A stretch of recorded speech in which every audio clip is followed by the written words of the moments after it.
आऊज़ बिल्लाहि मिनश्शैतानिर्रजीम बिस्मिल्लाहिर्रहमानिर्रहीम। मुअज़्ज़िज़ ख़वातीन व हज़रात, अस्सलामु अलैकुम व रहमतुल्लाहि ताला बरकातुहू। उम्मीद करता हूँ आप सब हज़रात खैरियत से होंगे। अल्लाह करीम हम सब की हिफाज़त फरमाए। अल्लाह रब्बुल इज़्ज़त तमाम उम्मती मुस्लिमों को आपस में मोहब्बत इत्तफ़ाक़ के साथ ज़िंदगी गुजारने की तौफ़ीक नसीब फरमाए। मुअज़्ज़िज़ ख़वातीन व हज़रात, आज की वीडियो में चिल्ला कशी पर कुछ सवालात हैं, उस पर बात होगी।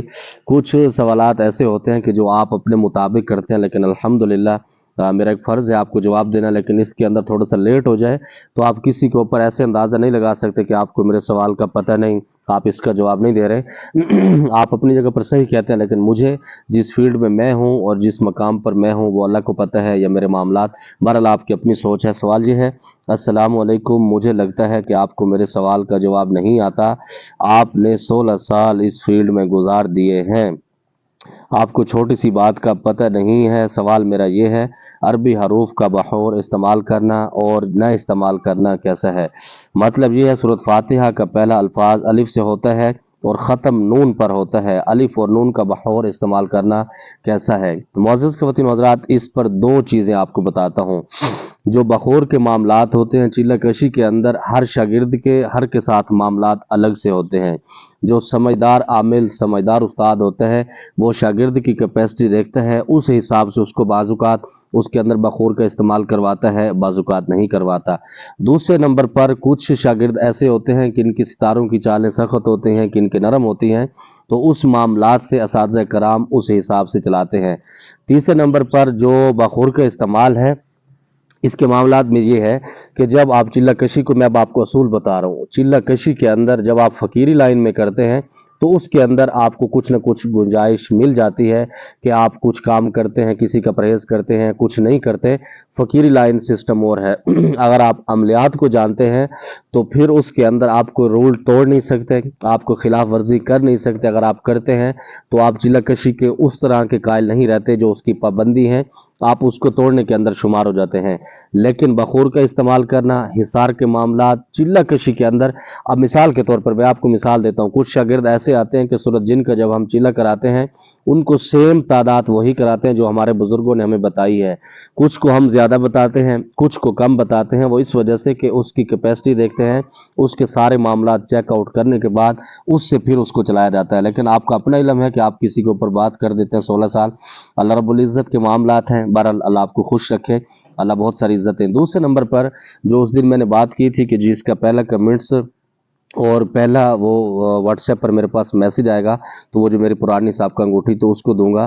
तो उस पे एक मेरा उसको कहते हैं कि रूहानी, जिसको शागिर्द कहते हैं, मतलब गायबाना तौर पर मुझसे फ़ोन करके कुछ पूछ लेते हैं, फ़ीस से भी बच जाते हैं। कुछ ऐसे शागिर्द हैं जिनको बगैर फ़ीस में मैं चिल्ला कशी करा देता हूँ, तो वो उसके अंदर शामिल होते हैं।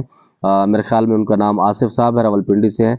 तो उनका मैसेज भी आया था, तो अल्हम्दुलिल्लाह मैंने उनका एड्रेस ले लिया। 1-2 दिन के बाद जैसे फुर्सत मिलेगी तो मैं इंशाअल्लाह TCS वो रवाना कर दूंगा। तो दूसरे नंबर पर आपका जो सवाल है हज़रत, मेरा सवाल ये है कि आप चिल्ला कशी कहाँ करते हैं? कब्रिस्तान में बामुवक्कल आमिल मुवक्कलात को चराग देते हैं या लाइफ देखते हैं? चराग में देखते हैं या वैसे? मुअज़्ज़िज़ ख़वातीन हज़रात, चिल्ला कशी के अंदर भी कैपेसिटी होती है। कुछ चिल्ला कशी कब्रिस्तान के अंदर किए जाते हैं, कुछ मस्जिद के अंदर किए जाते हैं, कुछ घरों के अंदर। लेकिन जो मेरा तजर्बा है, जो मैंने सीखा है, कब्रिस्तान का चिल्ला कशी नहीं करना चाहिए। उसके अंदर तकरीबन 95% लोग पागल हो जाते हैं, या इसको मैं 95 को 98 पर भी कहता हूँ तो तब भी ये बात मेरी सच होगी। बहुत सारे लोग इसके अंदर पागल हो जाते हैं क्योंकि खुली फिजा के अंदर चिल्ला कशी करना मुनासिब नहीं है। दूसरे नंबर पर जो मुवक्कलात के मामलात हैं, कुछ आमिल उसको चिराग के अंदर देखते हैं, कुछ लाइफ भी देखते हैं। तो वो अपने ऊपर, अमल के ऊपर कैपेसिटी जितनी होती है तो इस हिसाब से वो देख सकता है। तो मुअज़्ज़िज़ ख़वातीन हज़रात, दूसरा एक सवाल है हज़रत, लोगों की नज़र बद से कैसे बचें? इसके लिए हदीस पाक में जो दुआएं हैं, सुबह आप उठें बिस्मिल्लाहिल्लज़ी ला यदुर्रु मा इस्मिही शैउन फिल अर्ज़ि वला फिस समा व हुवस समीउल अलीम।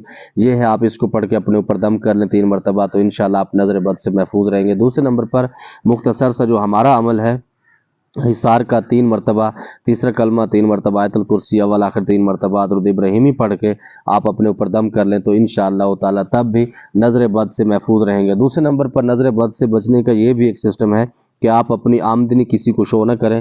جب اپنے اپنے اثاثے آپ ظاہر کرتے ہیں تو اس پہ بھی نظر بد کے بہت سارے معاملات ہوتے ہیں، کیونکہ لوگوں کو حسد کی بنا پر آپ کی ترقی، آپ کی دولت، آپ کی شہرت برداشت نہیں ہوتی، جس کی وجہ سے وہ مجبوراً آپ کو نظر کا استعمال کرتے ہیں. اور نظر کے بارے میں بہت حدیث پاک میں ہے کہ وہ اونٹ کو ہانڈے کے اندر بھی پکا سکتی ہے، انسان کو پہاڑ سے بھی گرا سکتی ہے، اور انسان کی موت بھی اس سے ہو جاتی ہے. دوسرے نمبر پر ایک سوال ہے، السلام علیکم حضرت، عامل جن یا موکل کو اپنی اصل شکل میں نظر آتے ہیں؟ اگر عامل چاہے تو اپنی اصلی موکل کو اصل شکل میں حاضر کر سکتا ہے. جی بالکل حقیقت ہے.